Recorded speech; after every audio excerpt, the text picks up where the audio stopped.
Hello, everyone. We are just going to wait about one more minute to let a few more folks join, and then we will get started.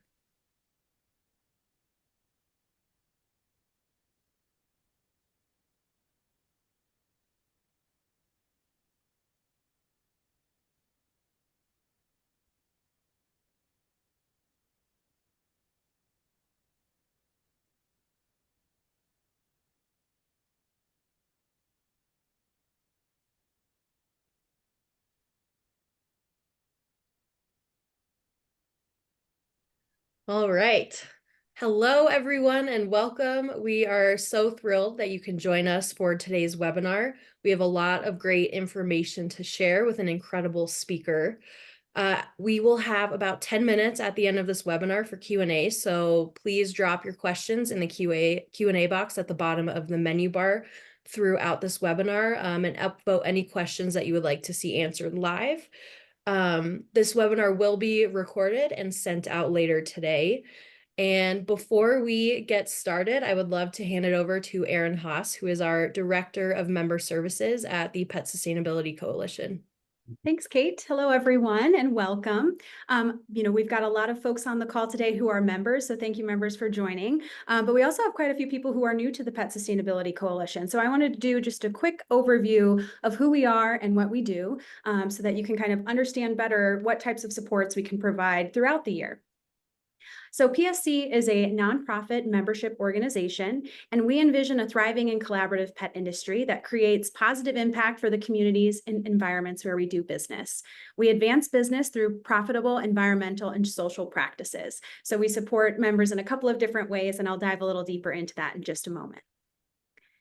So we try to support our members through individual membership benefits, working one-on-one with an organization to help identify what are some of the opportunities and really create goals, targets, and plans for achieving those goals and targets. We also bring together the coalition, right? The community of the pet products industry around environmental issues that are too large for one organization to solve.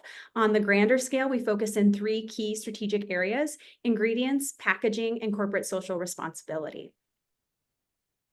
We are truly across the full supply chain and at every scale and scope of organization in the pet products industry. So we have everything from, individual ingredient material suppliers, distributors, manufacturers, co-packers, retailers, brands, and service providers as well. So we support members, whether they're just starting out or whether they've been in the industry for a very long time, and they can join at any level that works best for them based on the support that they need and want from the Pet Sustainability Coalition.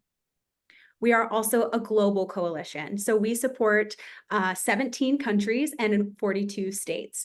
We have a very, very strong coalition in Europe. And I have a feeling, because this is an earlier webinar for us, later for them, we've got quite a few of our European members on the call as well. So thank you all for joining and being a part of the coalition. We really appreciate you being here to learn more about PSC.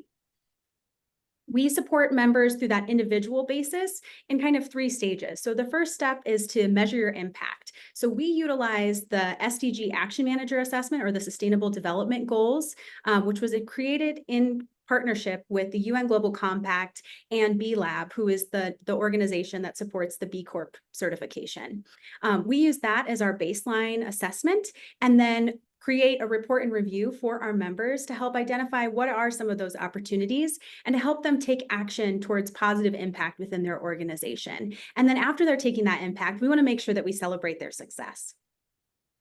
So the first step, like I mentioned, is that SDG Action Manager Assessment. It's free to take, so whether you're a member or not, you can go to our website and review this tool. We also encourage people to take action. So we have education, like the webinar that you're on today. We do inspirational events like our biannual Impact Unleashed educational and inspirational conference. And we also do a number of implementation supports, including projects, consulting, and of course, our accreditation program. So as I mentioned, we've got webinars, we've got a really robust toolkit on our website as well. So we've got reports and resources. We also have all of the information about our upcoming events and networking opportunities. So I encourage you to check out the events tab. We will be attending Super Zoo later this fall. We will be hosting an event at Super Zoo. So if you're going to be there, please plan to join us. Member or not, we would love to have you at our events. And then, of course, project possibilities. So we know that the industry is diverse, as are the needs in the sustainability field. New opportunities are emerging every day. New legislation is coming out every day. New innovations are happening all the time. And so we really do take customization very seriously. And we try to do our best to have some very clear best practices outlined, but also the ability to customize projects for whatever our members may want or need.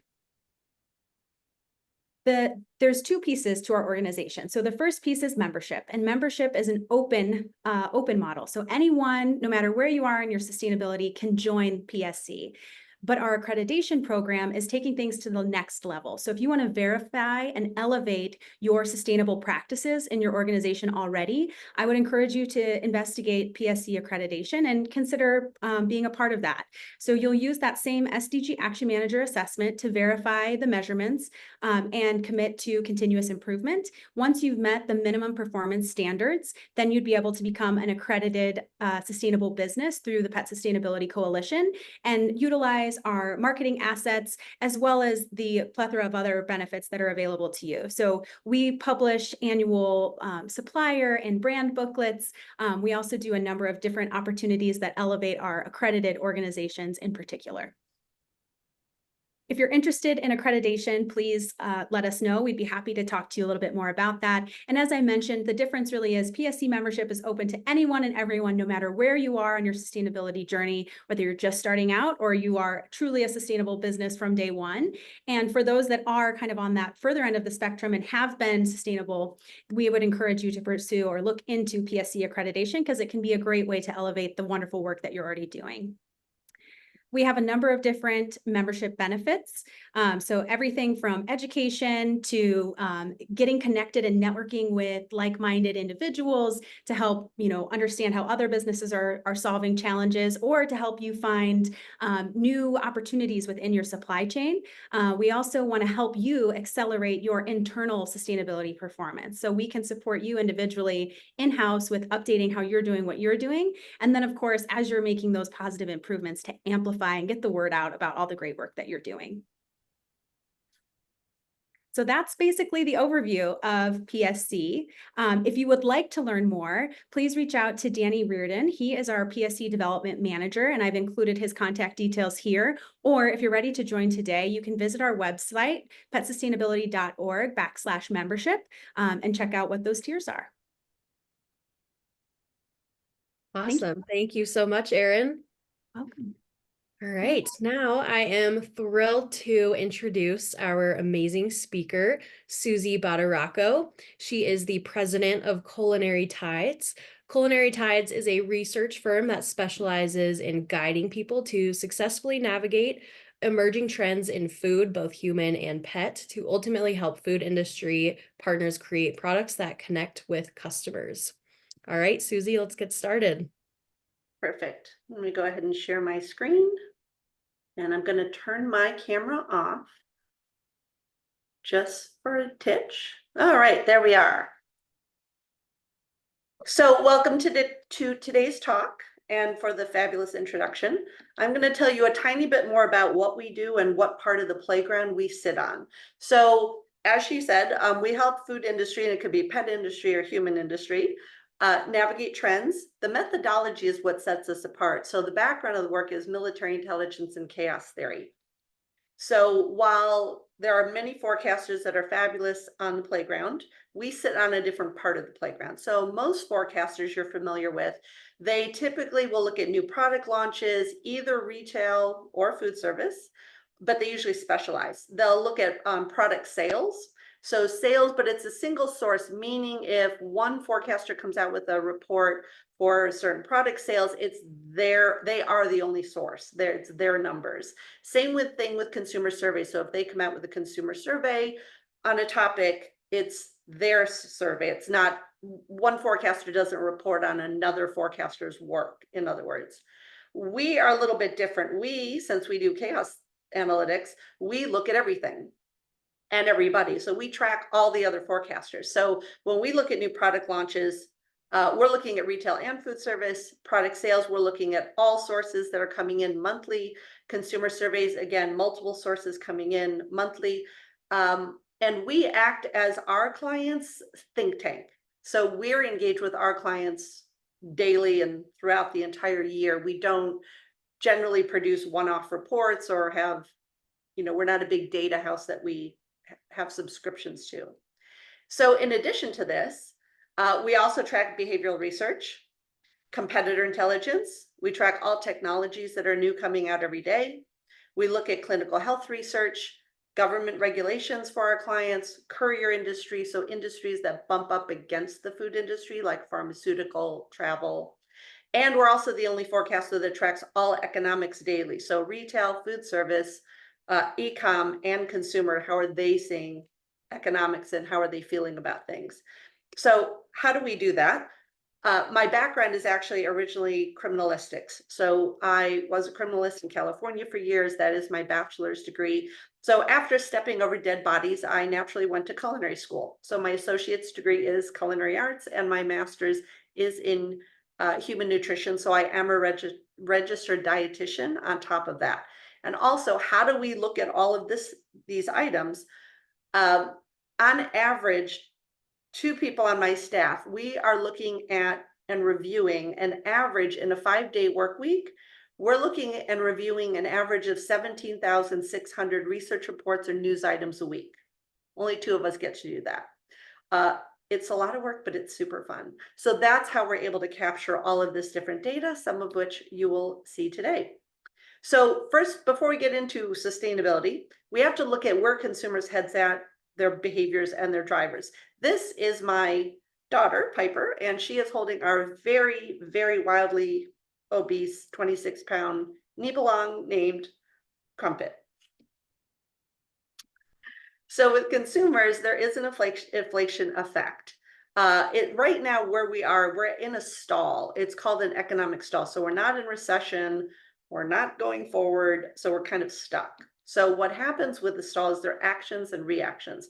One of the actions consumers will do, because again, remember, it's a pet, but you're selling to the human, is they do clanning. Clanning is a faith popcorn term that we love. Clanning means gathering. So it means people are associating with other people they know, love, and trust. What that causes in the marketplace are things like shareables.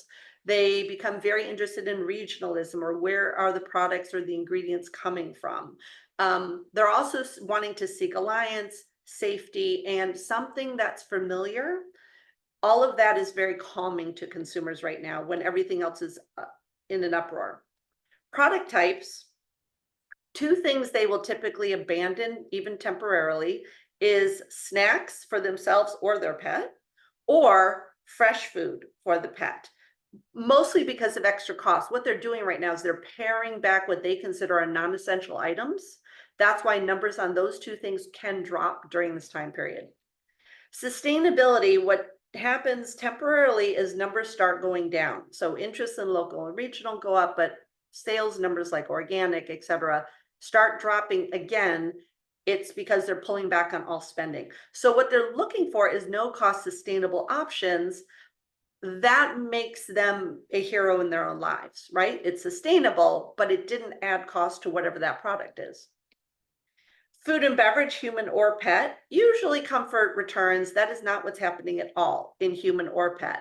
Experimentation drivers are absolutely holding firm. So the reaction during this time is their level of distrust goes up, their feeling of safety goes down. What they're looking for is a story or a history, and you've heard that now for a few years, like either for your company or for the product itself. Why? It makes them feel like the product's authentic. It makes the consumer feel grounded and increases their feeling of safety. It's a calming effect to have that story. So behavior during a crisis. This is a pathway analysis. So there are 3 actions consumers will typically take and are taking right now. Surrender is the least likely. Surrender means I can't do anything about what's going on, so I'm just going to keep going about my merry way until things get better. So they don't change any of their behavior. The more likely scenario is what they do is they temporarily disengage. They disengage from you, they disengage from a product, they switch products. They'll re-engage in time. Again, finances are the #1 driver. The other thing they could do, and this applies to the lowest income level in this country, is abandonment. Abandonment means they permanently move away from you or your products, and they never return because they don't have time in their lives to look back and say, oh, look, they lowered their prices or something new came out. They will just permanently move away from purchasing. So reaction, again, distrust goes up, safety goes down. What they're craving is transparency and knowledge. They want to understand where the product's coming from, what's in the product, what's the product good for. That makes them feel grounded and safe. So what they're desiring personally is they're looking for reassurance, knowledge, and they are very attracted to brand recognition. Corporately, they're attracted to a company that's stable, accountable, transparent. They believe in your ethical responsibility, which is, by the way, a newer kid on the block for sustainability, and history, legacy, and roots. So although private label does go up in sales during a time period like this, they're really more attracted to brand recognition because that's why it's a temporary. That's why private label kicks up. And then when economics are good, it kicks back down. So from Acosta looked at anybody who's not normally a natural organic shopper. And what they're saying is 73% say the list price is the primary barrier. 47% say that conventional products are just more practical, and 44%, don't really buy the hype around sustainable products. They're not, in other words, they're not really believing you. This is a different kitty cat upside down, and that is Biscuit. He is a gigantic Maine Coon. Health Horizons, let's look at them. So the health trends can influence sustainability trends. So that's why we are showing you these. So in health, there are control issues. There's satiety, is the pet full? Can I get to your company through apps? How do I interact with your company around snacking for the pet? Are any of the ingredients seasonal, local? Is there portion control options, for example? Simplify. This is very calming behavior. So they want recognizable ingredients. They are attracted to organic, unprocessed, convenience, speed, scratch. So if it's a type of food where they interact, like it's a fresh food and they interact with preparing it for the animal, that makes them feel in control. There are also human diets that track in with sustainability. So they can look towards flexitarian, climatarian, vegetarian or vegan. There's a whole food plant-based diet. There's also insect-based, which is entomophagy. I will tell you, climatarian is my favorite because there's absolutely no definition to what the heck that is. So you can tell everybody that you're a climatarian because they won't be able to argue with you. And trust. So again, this is more distrust during a stressful period. So they don't trust it's organic. They don't trust your ethics, your sourcing, your food safety, or your health claims on your packaging. What you want to do is to overcome these issues is to form that emotional connection with the client or with the consumer. That does a lot to overcome some of these trust issues. So I'm going to give you a couple market examples. We do not work for any of these brands, just so you know. These are brands that these products, they say they're sustainable, but they are also cross-tying with health. So I just love the package. This is our first, and if you can guess what is the health discipline they are going for obesity with this product, but they also claim to be sustainable. This product, Bright Mind, if you can guess what one of the drivers are for health and animals, this is cognitive function. And this last one is a little trickier. It's raw, you can see, and it shows what's in it. And so this one is recognizable ingredients, all of those different health drivers packaged with sustainability. So there is a trick with sustainability though, and health. It's actually a very weak link. So meaning there's very limited research that supports that sustainably produced food is actually healthier.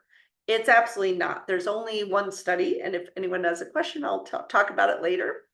There is a study that shows there is a correlation, but there really isn't any strong ties. But consumers think it is tied, mistakenly, but kind of works to your advantage. So sustainability drivers, by the way, are not strong enough to result in permanent dietary changes for the human or for the pet. So to show you, under health, Tetra Pak came out with research showing 70% believe health products should not harm environment. They also want to contribute to planet-saving efforts through diet. So you see there's a health and sustainability link in their minds. Culinary showed that 30%, 32% of are somewhat aware, and 20% of the very aware consumers are interested in adopting a vegetarian or vegan diet. So even though they're very aware, only 20% have any interest in actually changing their diet. And IFIC showed 12% say they follow a diet plan based on environmental sustainability, which has dropped dramatically just since 2022, is down from 21%. 10% follow a diet based on climate impact. But again, that's not defined. So you, I, and your pet can all claim we follow a climatarian diet. So sustainability of health ingredients is also something that's consumers do not have a good handle on. So truly sustainable items shown in research for the pet industry are things like insect protein, seaweed, and even the grain kernza because of how it's produced. There are items that there are sustainability concerns, things like food grade ingredients, fish meal, fish oil, again, may or may not be produced sustainably, and certainly coconut oil, palm oil has all sorts of sustainability concerns. So I'm going to pull out one of those little examples. So let's just talk bugs for a split second. Introducing insects, and again, not all pets have insects in their diet or could have insects in their diet, but this is just an example. Introducing insects into the diet can absolutely help reduce the negative impact that diet has on the environment. Some of the benefits: land conservation, lower greenhouse gas emissions, they conserve water, how you raise them, fight food waste, and also promote, again, food ethics because they are shown to be sustainable. So some of the research out of University of Milan, cricket powder actually has been shown to contribute to protection against inflammatory and neurodegenerative diseases. And Illinois showed that insect protein from mealworms in their research actually slowed weight gain. And this actually was in an animal model in mice. So let's look at some of the sustainability drivers themselves. The landscape is more complex than people like to give it credit sometimes. So starting in your top left, you've got local. Well, whose? Some people think it's just within the country, that's local. Some say, nope, it's got to be within 150 miles. Seasonal, but whose? So I'll give you a human example. If you live in New York State, you are not going to be just eating potatoes through the winter. You're going to get citrus from Florida or South America or even Texas. So it's their season, right? But so that's not local. Green, food waste, growing practices, packaging, which we'll talk about. I'm going to come back to corporate culture in a second. Organic, whose certification, which certification? Ethics, animal welfare, fair trade. What are your hiring practices? Do you care about pollinators? And now corporate culture is the newest branch on this. And it came as a result, honestly, with COVID-19. It became a national concern. So corporate culture is now linked to sustainability. So fair wage, do you protect your employees against harassment? Do you have daycare for your employees? Do you offer health insurance? So when a major company comes forward nationally and in New York Times or Wall Street Journal announces, oh, we now offer everybody daycare in our facility, they're not doing that to let their employees know they have daycare. Their employees know they have daycare. They're doing it because they understand that the larger community will like them better as a corporation if they're seen as taking care of their workers. That's why they do those national announcements, is because they're gaining favor. So I'm going to give you top 10 sustainability themes. Now, let me explain how we come out with our top 10s if we're ever asked to do this. And these are numbered 1 through 10, but they are not important in that order. I'll show you in a minute why they have a number in front of them.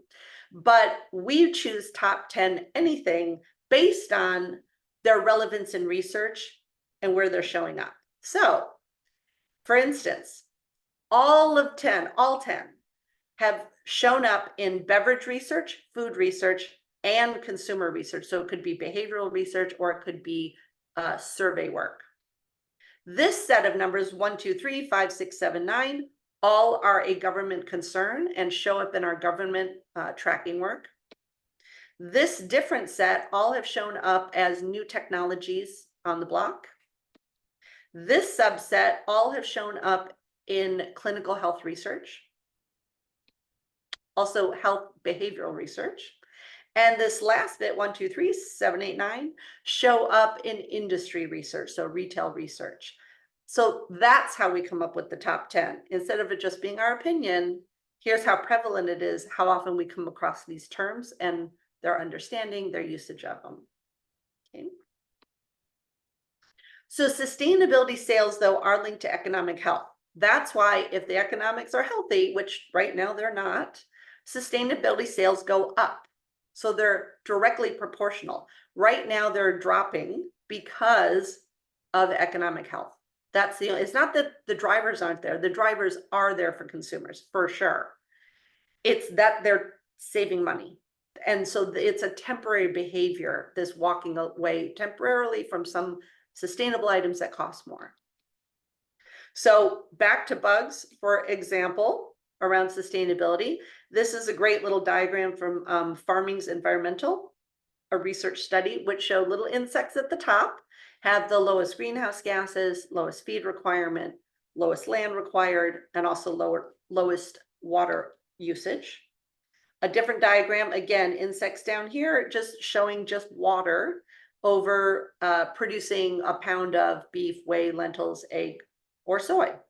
Again, the smallest amount. So again, that way, whatever product you're talking about, insects or other, you want to actually have research backing up why you are telling the consumer or your client it's a sustainable product.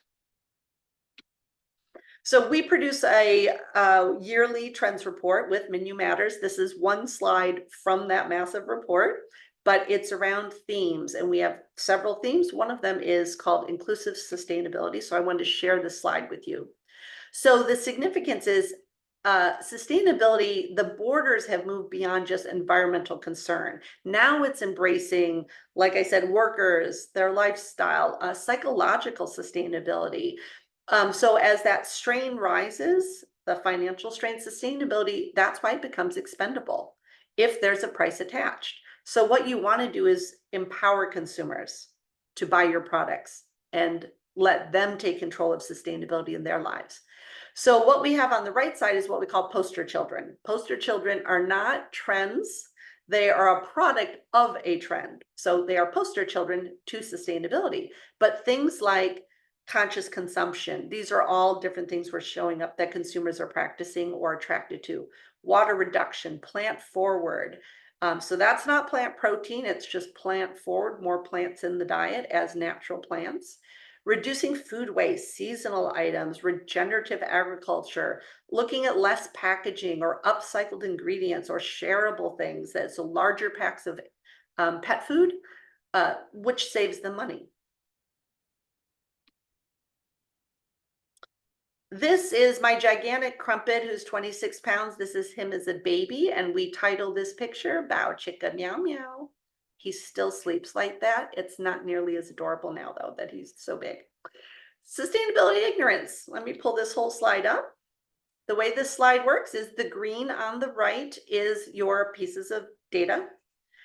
Link diagram is in purple, and then your takeaways, which I'm going to address, are the bullet points. So there is ignorance. So we like to throw around sustainability terms. Consumers don't know what we're talking about. We think they know what they're talking about, but they don't know what we're talking about. So 25% of consumers absolutely can't articulate what makes a product sustainable. They have no idea. 60% don't know what carbon neutral means. They think it's good. They have no idea what you're talking about.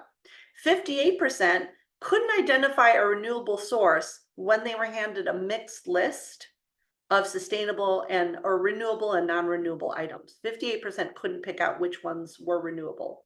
And most consumers have no idea how to identify you as a sustainable company, which remember that piece because that's going to be important in a few slides.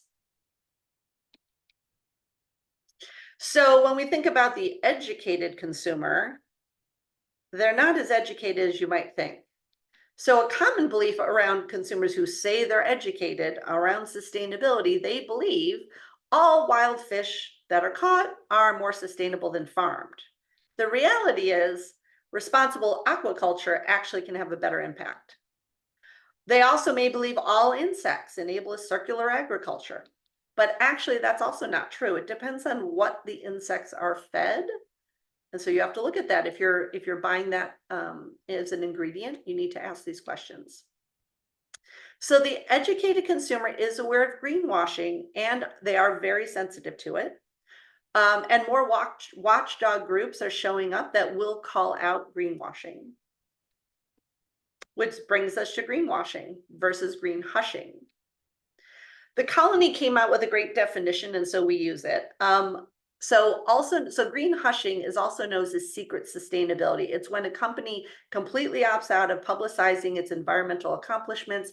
Green hushers are often quiet about their sustainability policies. The biggest concern is that it looks to the public like they're showing signs of indifference, because a consumer won't know they're green hushing. They just think they're not sustainable. And by the way, the reason companies do green hushing primarily is so they're not put under the microscope for their sustainability practices. They don't want to attract the attention of adversarial groups. So greenwashing, couple pieces of research. Nielsen showed that when it comes to choosing a brand, 77% are willing to stop purchasing a brand guilty of what they think is greenwashing. Unilever also, consumers are aware of greenwashing. 54% will stop buying from a company which misled them with sustainability claims. And the sectors consumers think are most suspected of greenwashing actually is us, right? Grocery, food, and agriculture. Green hushing, newer term, so newer research. South Pole, for private companies, 25% of large US private companies with climate targets absolutely practice green hushing. They don't talk about it. And then Human Aid, here's where that critical piece is. Around Gen Z, 38% of Gen Z believes that brands that don't communicate about sustainability are just not sustainable. So 34% refuse to buy from who they think are non-sustainable brands. 43% want brands to also challenge societal issues, which again is now part of sustainability. So how do you flip this script and empower consumers or your B2B clients? So great piece of research from Sustainable Brands and Ipsos, 70% of consumers absolutely believe that they can influence you, the company, to do better by buying your products. So let's talk about terms that are out and terms that are in for marketing. What's out definitely is generic green label statements like, sustainable. That means nothing to consumers. What you have to do is explain why the product has a green claim on the label. They want to be educated or they're not going to believe you. Also, you would think it would be good to market how a sustainability practice helps your company, but actually that absolutely backfires on you. What you want to do is you want to market how a sustainability practice helps the consumer save the environment. They don't care about you, unfortunately. And the third, you'd think promoting how your company's sustainability efforts helps the environment, helps the community, absolutely backfires on you. What you want to do is empower consumers. You want to give them the control over bettering their environment and community by using your products. So they are the heroes, right? So you are not the hero in consumers or your clients' lives if you're an ingredient house. You are the guide. So consumers or clients, they're the heroes in their own lives. You guide them to become a hero by buying your products. So you are Obi-Wan Kenobi and the consumer or the client is Luke Skywalker.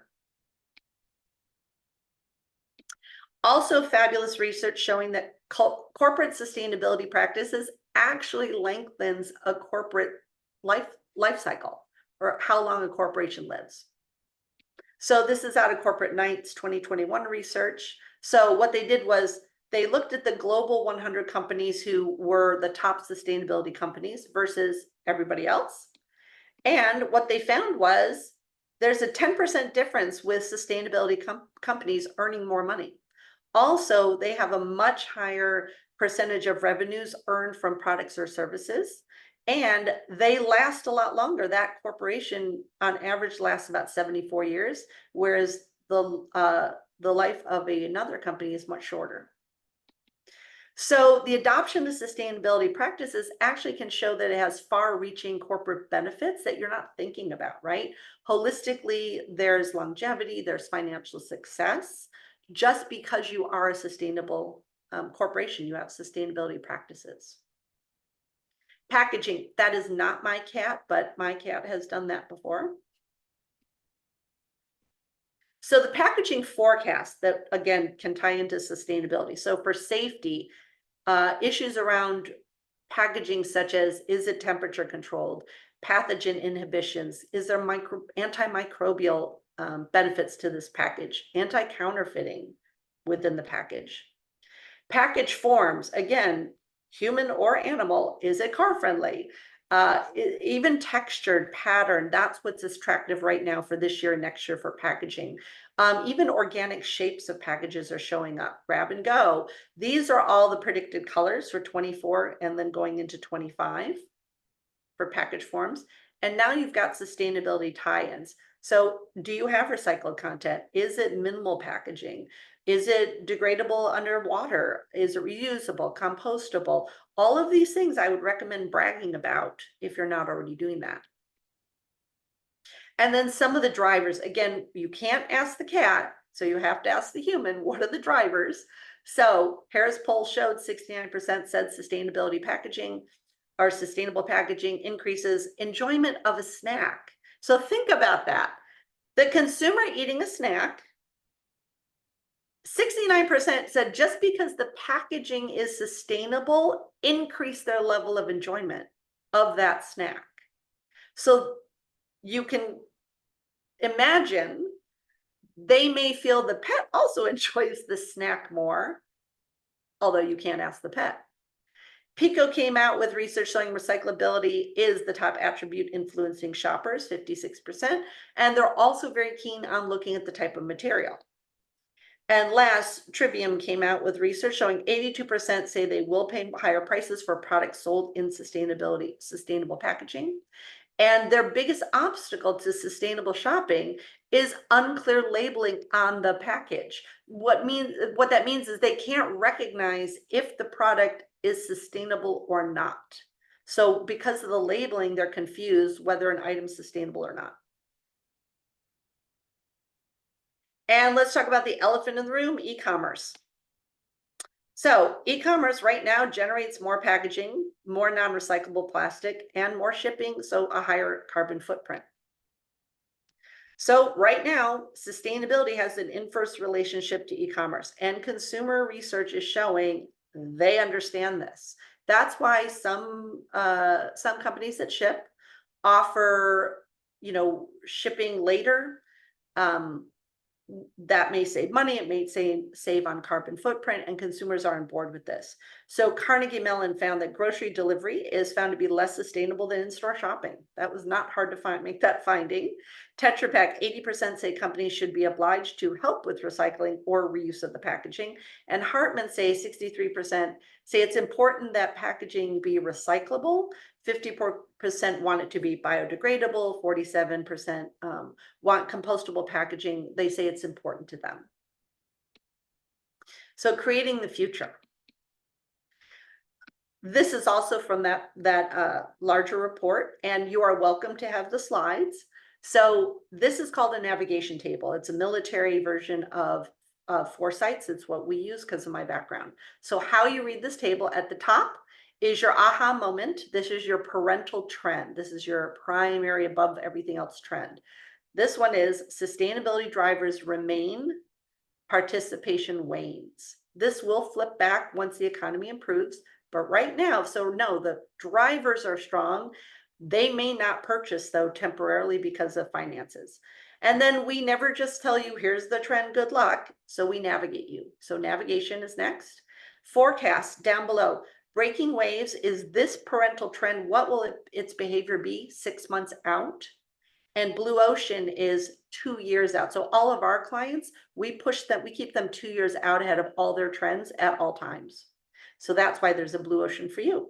And at the bottom, these are some of the main parents of a trend. So trends are not born in a vacuum. They actually have parents, and the trend is the child.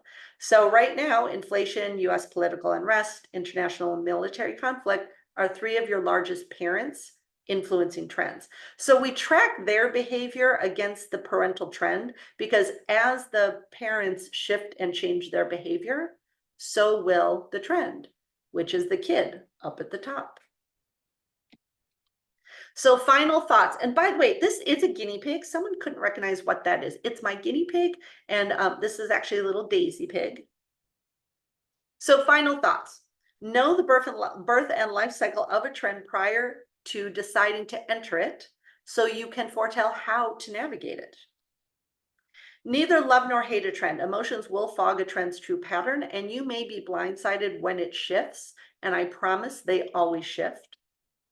And last, spend more time researching a trend's personality and trajectory than worrying about what your competitors are doing. After all, they may be idiots.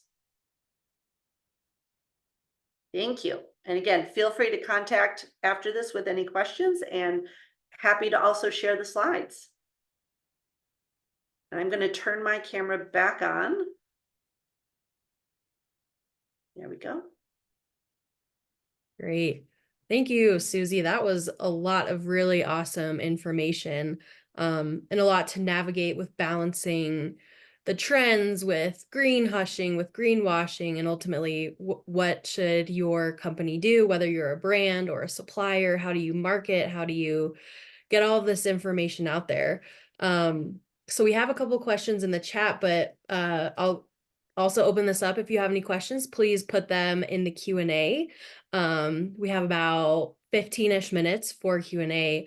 But Susie, something that stuck out to me was, how can companies balance communicating their sustainability goals and achievements, whether that's through reports or accreditation or third-party verifications, with the want for consumers to feel empowered by purchasing those products? What's kind of a happy medium with communicating what you're doing versus, hey, consumer, buy my product because you're contributing to a better world?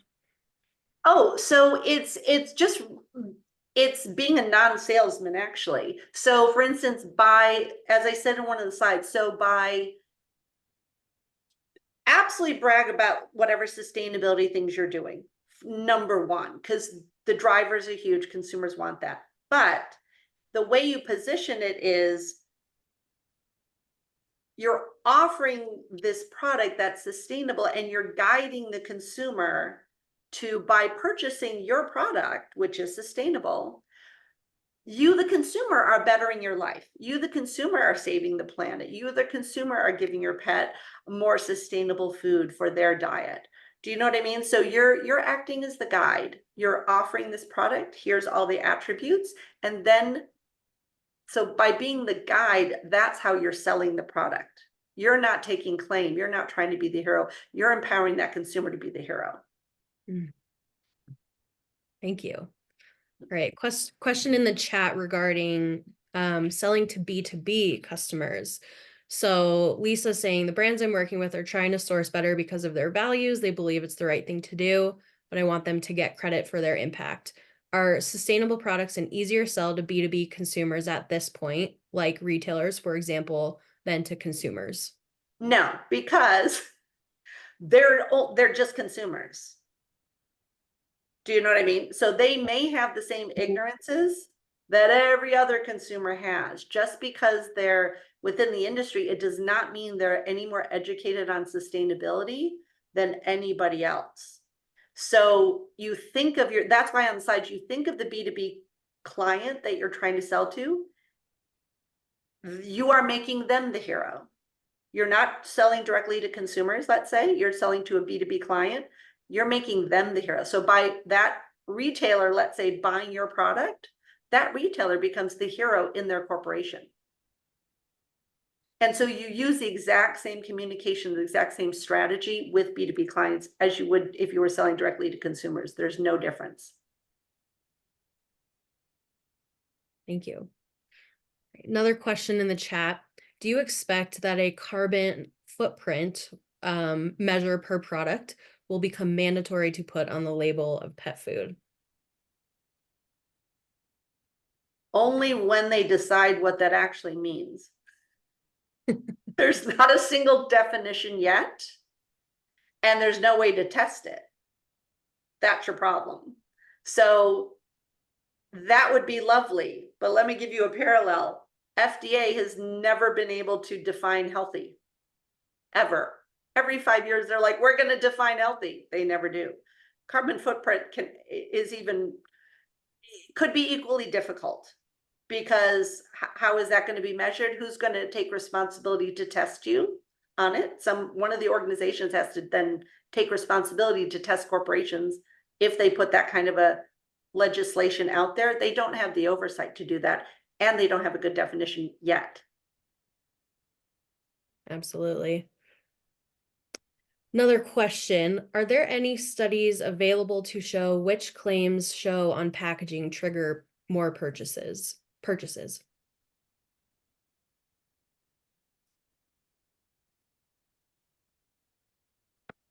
Like, I'm wondering if they're asking which type of sustainability claims? Because the only reason I ask that is because obviously a package could have health claims, sustainability claims, they could have like all sorts of different claims. So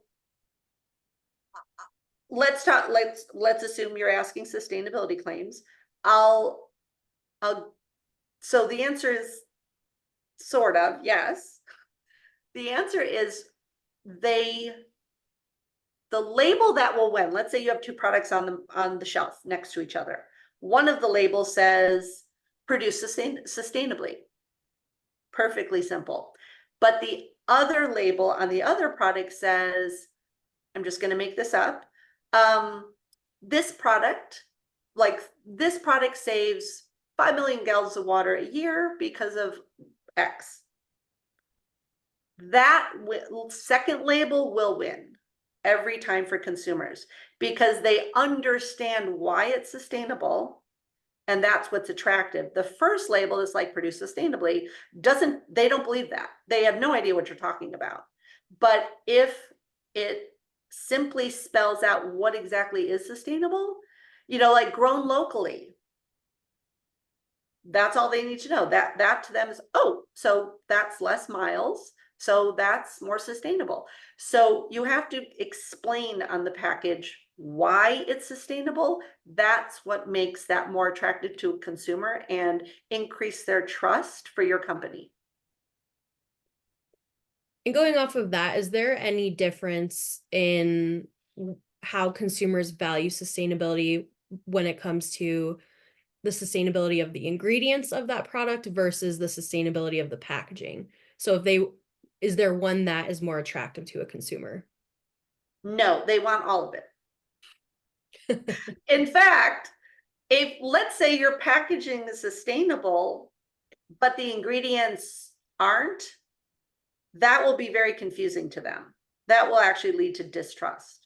And conversely, if you're boasting about the ingredients be sustainable, but you can't recycle the packaging, for example, that also makes absolutely no sense to a consumer, and again, increases their level of distrust.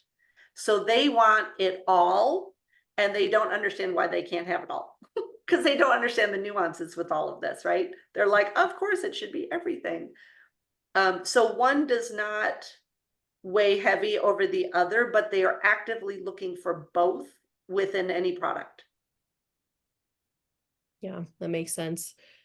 Another packaging question. So Mike is asking specifically about slide 24, Okay. where sustainable packaging was mentioned for consumer preferences. Do you know what, quote, sustainable packaging encompassed in the surveys, as many consumers' ideas of sustainable is different? Oh, it is different. There's a whole list. That's why, in fact, I'm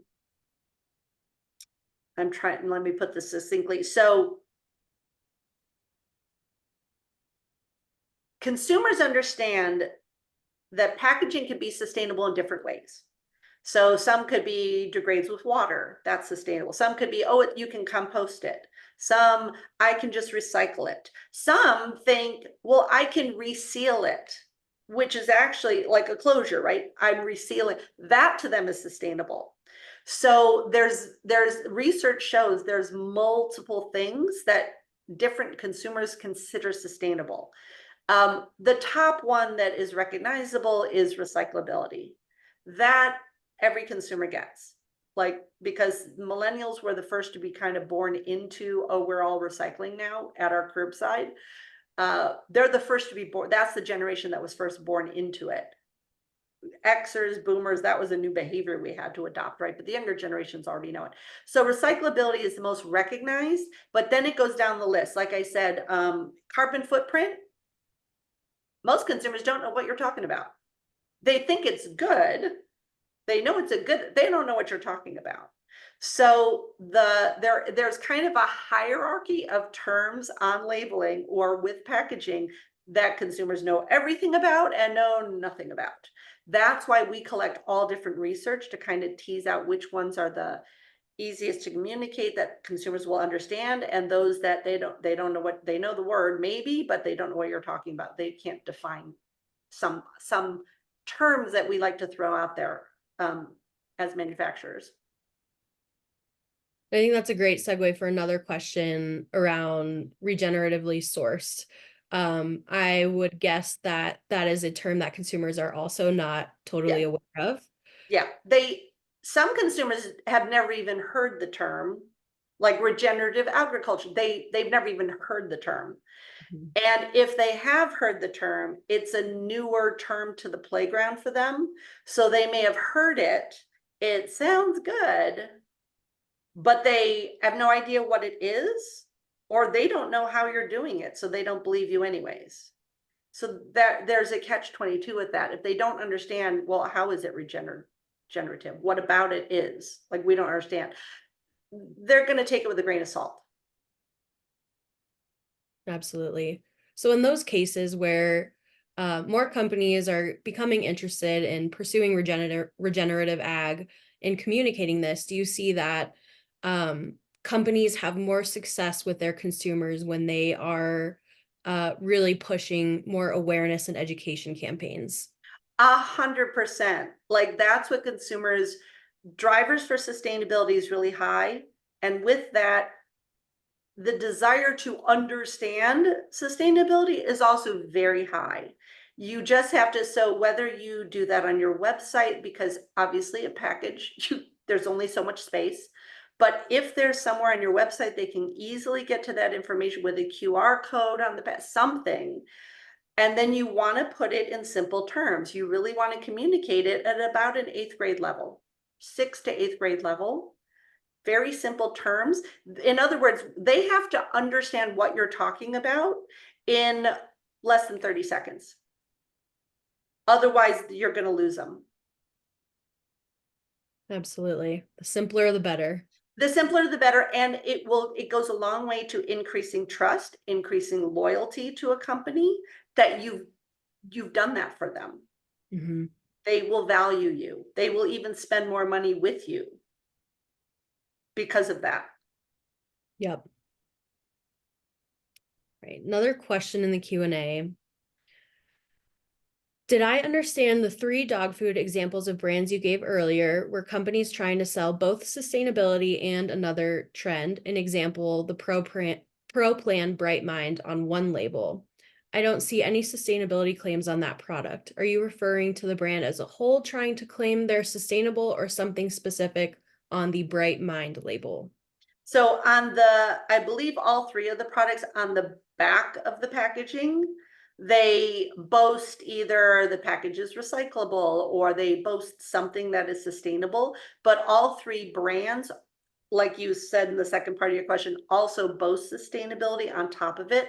So what there are 3 good examples of companies that are trying to cross tie the 2 trends. So one thing with trends is we call it layering. If you can layer trends, it makes the product much more valuable in the consumer's eye. So if you can layer that, let's say one of your products is health bent, there's something about it that's healthy for the pet. and let's say the packaging is recyclable, or you have some sort of sustainability program promised to the products, that's layering two trends, which is very effective for consumers wanting that product over the one that's sitting on the shelf next to it. Absolutely. All right, so we have a couple more packaging questions. And packaging is definitely a complicated issue with the constant regulations changing, and what can be done to make your packaging more sustainable while also meeting health and code regulations. So beyond the Take Back program for pet food plastic packaging, are you seeing any other innovations being made to make packaging more sustainable that are resonating with consumers?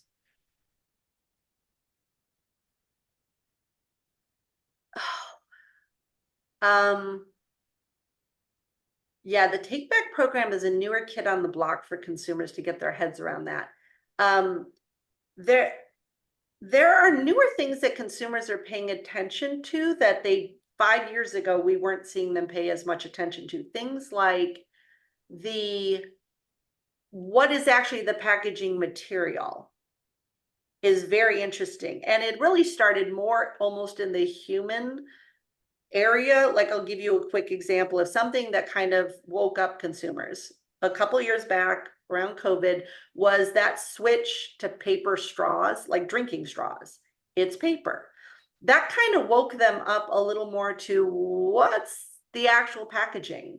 Like, that straw is not plastic, it's paper. So what are you doing in the packaging? Like, why is it recyclable? Or how do I know I can compost it? Like, I want it to be, I'm not sure. So there's elements of packaging that now they're waking up to that they weren't before. And other elements, like I said, like that it can be resealed, is actually, consumers think that's sustainable because it keeps the food fresher longer, right? Like, sustainable is also, can I freeze it if it's fresh food?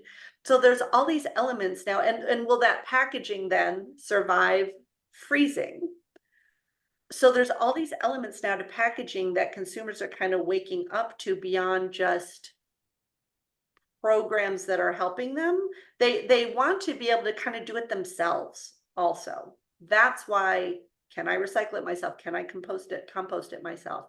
It's really exciting because it's showing that they're slowly getting more and more educated. Absolutely. So we only have about 2 more minutes, so we'll do one more question, and then we'll wrap up with resources and best ways to contact you for more information. But so let's talk about when companies are calling their pet food healthy pet food. Do consumers associate this with being sustainable? Unfortunately, they do. It's not true, but there, and I'll put it this way, it's a weak link. So let's say there's a consumer and they do associate healthy with sustainable, even though that's not true. They're not going to buy that product because of their belief that it links to sustainability. That will not be the driver. The driver will be the health benefit to the pet. Sustainability will be a bonus in the back of their minds, but it will not be the driver. The primary driver will be the health benefit to the pet. Mm-hmm. So they mistakenly, the sustainability, if they think that is linked, that's a benefit, they'll want to buy it. But really, that's not going to be the primary driver in a product like that. Mm. All right. And We are at time. I know there was a couple questions we couldn't get to. Really great questions, a ton of amazing information, Susie. Thank you so much. Where can anyone find any resources that Culinary Tides provides, or how can they contact you for more information so, about Culinary Tides or to work with you? yeah, I mean, email is the easiest to get to us. Our website's up there as well on this final slide. And again, happy to share these slides. And like I said, we weekly, we are reviewing 17,600 research reports and news items. So one of the questions was, what are the best resources? I mean, this is the simplest version of this to answer this question is, we are looking at other well-established forecasters for research. We're looking at universities worldwide for research. We're looking at industry research. So peer review research when we're looking at clinical health research, behavioral research. So the best sources are trusted sources, sources that already on the marketplace have and can be backed up, right? So you know who that researcher is. And also remember, when you're looking at research, don't ever rely on a single piece of research or one report. You will have a wildly skewed view of what is going on with that trend. You want to cross layer. That's why we look at thousands to cross layer to get a very good view of three-dimensionally what's going on with the trend. So I will tell you, this slide deck was made up from over 460 research reports, individual research reports, just to make this deck. Wow, that's amazing. That is a ton of information to keep track of consistently, but incredibly valued and definitely needed for this industry for sure. Well, thank you again so much, Susie. This was a fantastic webinar. Thank you everyone for joining. We will be sending a recording of this webinar shortly after this today, along with Susie's amazing slides that she presented. So thank you so much, and keep an eye out for upcoming webinars. We have about one a month throughout the rest of the year. And we would love to see you all there. So thank you, everyone. Thanks.